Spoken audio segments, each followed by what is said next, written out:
And the Supreme Court revealed two of its final opinions of this term earlier today. The remaining two decisions will be announced Thursday. That day will also mark the retirement of Justice Stephen Breyer and addition of Judge Ketanji Brown Jackson. Today, the Supreme Court released decisions on Native American sovereignty and state sovereign immunity. The remaining are cases dealing with climate change and immigration. CBS News legal contributor Jessica Levinson joins us now with more.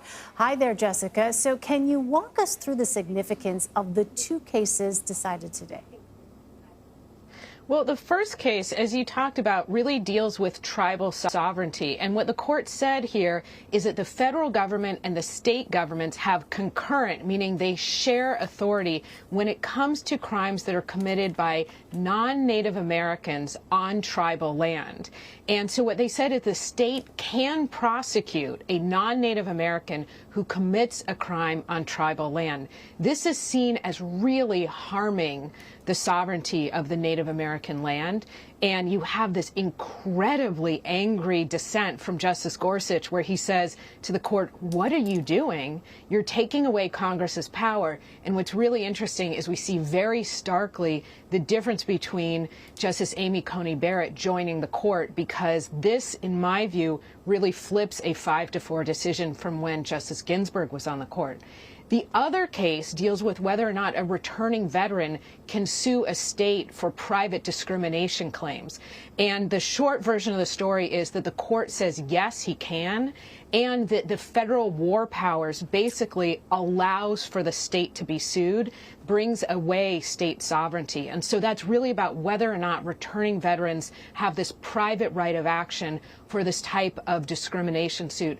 The court said, yes, you do. So two cases that feel fairly technical, but obviously for the people who are involved or could be involved in similar suits, big consequences. Right. Okay. So, Jessica, that means there are only, though, two decisions we're waiting to see before the term ends. Remind us what they are and why are they taking so long? We're really, up against the deadline here.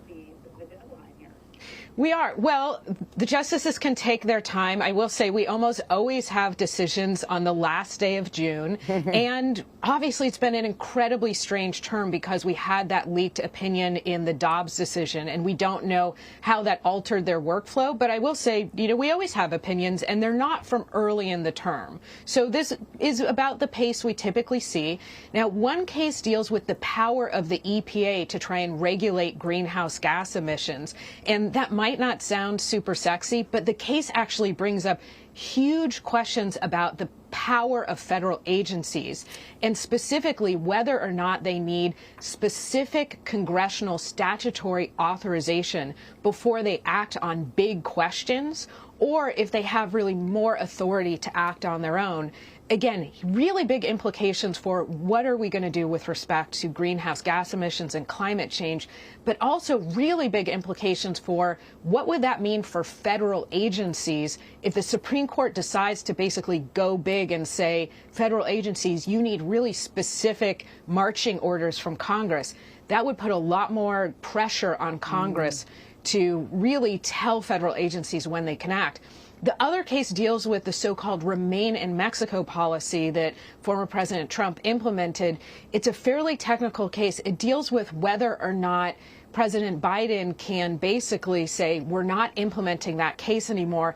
Deals with a number of different interactions of federal immigration law and basically what the government has to do or what it can do, given that it doesn't have enough resources to detain all of the people who cross the border by land and seek asylum. Right, two major decisions we're waiting on. Yeah, I want to ask you, Jessica, about the composition of the court. So Judge Ketanji Brown Jackson will replace Justice Stephen Breyer after his retirement becomes official tomorrow.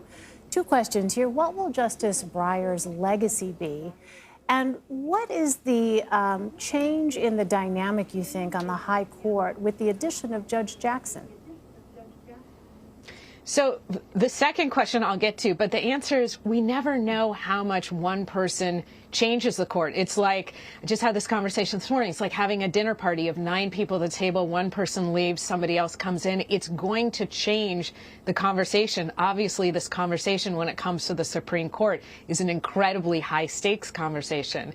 Now, to get to the first question, Justice Breyer's legacy, I think it's almost trite to say because everybody uses this word when it comes to Justice Breyer, but there's a reason. He cared about pragmatism. He was seen as a pragmatic progressive, meaning he cared about what their decisions meant outside of the courtroom. He thought a lot about how the Constitution could be flexible in terms of how the justices interpreted it. He thought a lot about what happens to people, what happens to real people, the people who are not sitting on the bench here, when we make our decisions. He cared a lot about consensus.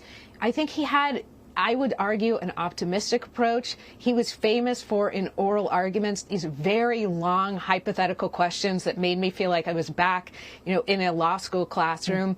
Also famous for these kind of unruly, some would say, multi-factor tests.